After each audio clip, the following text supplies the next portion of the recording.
If you're looking forward to seeing the Marvels, there might be 5 reasons on why you may not be able to follow the storyline. Now, according to recent reports, the Marvels, which essentially is Captain Marvel 2, follows 5 different storylines. So they are tying in 5 other MCU movies and TV shows all into this movie. We've already seen in the trailer that not only Captain Marvel is in it, but we also have Kamala from Miss Marvel, and we also have Monica Rambeau. And that's just the start.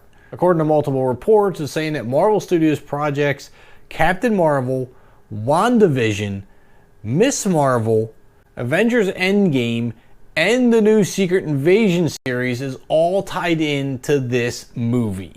Which to me doesn't make a whole lot of sense. They could have just made a Captain Marvel sequel based solely on Captain Marvel. But now they're tying in all these other series and movies, which if you haven't seen them, you're not going to have any clue what's going on. So somehow they're tying in WandaVision.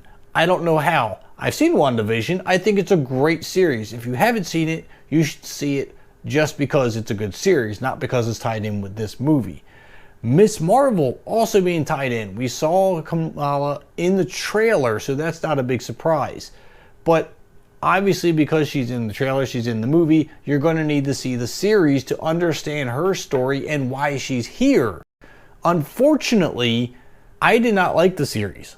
I tried to watch it. I tried to force myself to get through the entire thing, and I couldn't. I literally saw like little more than half, maybe 3/4 of the series, forced myself to do it. I wasn't the target audience for that. I wasn't. But I kind of skipped ahead. I went through some of the later episodes, got to the last episode, skipped around that a little bit. It wasn't for me. So now that she's in here, it's like, what details did I miss in the series that they're going to put in here that I might have to revert back to? Now, I don't think that's a good decision on Marvel's part to do that. And then we're going to throw in Secret Invasions. They said this part of the movie is going to explore the friendship between Carol Danvers and Nick Fury. Those connections are within the events of the Secret Invasion series.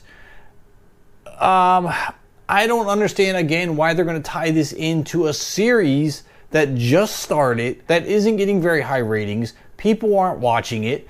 I haven't even started 1 episode. I don't think I ever will. It just doesn't seem to appear to me. The only series that I think that I'm going to continue watching is going to be Loki. It's the only one that's been any good. And then finally, they're saying they're also tying in Avengers Endgame. Now, that one I can kind of see. I get that. She went off after Avengers Endgame to do her own thing, and I think that's a good tie-in.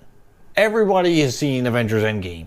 And if you haven't seen Avengers Endgame, you're not a Marvel fan anyway, and you're not going to be looking to see this movie. So that one I'm okay with. But all these other tie-ins, I just don't understand. People who want to see this movie aren't necessarily seeing the series. And people who see the series are the only ones that are watching the movies. So why would you segregate half of your audience? Or probably more than half. None of this makes any sense to me. I don't know why they would do this. I think it's a very poor decision on Marvel's part. Let me know what your thoughts are on this. Have you watched any of these series? Do you understand why they might be doing it? And do you think this is going to hurt the outcome of the box office profits when this movie comes out?